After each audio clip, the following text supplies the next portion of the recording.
Prime Minister Netanyahu is facing protests in Washington and Tel Aviv ahead of his speech tonight to both houses of Congress. Some 200 left-wing Jewish protesters were arrested while staging a sit-in on Capitol Hill.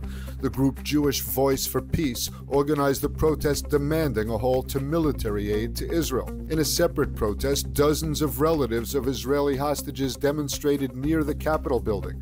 They were demanding that the Prime Minister agree to the conditions for a ceasefire for hostages deal being mediated in Doha. There was a mass protest in Tel Aviv as well. Families of hostages and their supporters urged Netanyahu to announce a hostage deal during his address to Congress.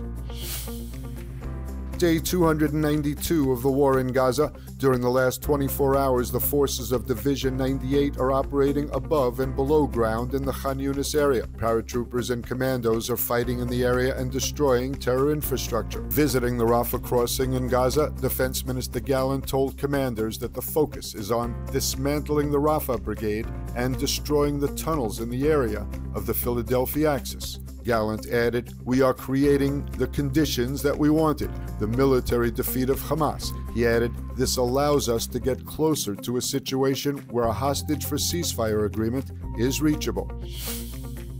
In the north, a soldier was seriously injured by a Hezbollah rocket fired at Har Dov from Lebanon. Several projectiles had been fired at the Har Dov area, along with 15 rockets launched from Lebanon at the Kiryat Shmona area, some of which were shot down, while others caused damages.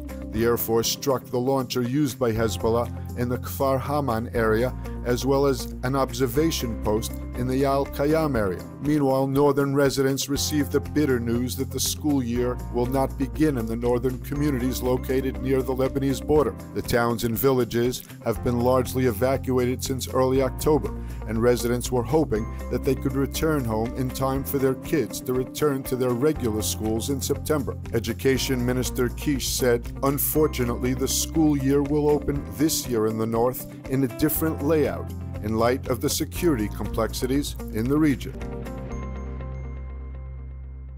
Experience the power of truth with ILTV News. If you're looking for quality content and captivating visuals, join our news community and become an integral part of our team as we embark on a mission to unveil the real Israel, dismantling the web of lies and misinformation that surround reporting on Israel.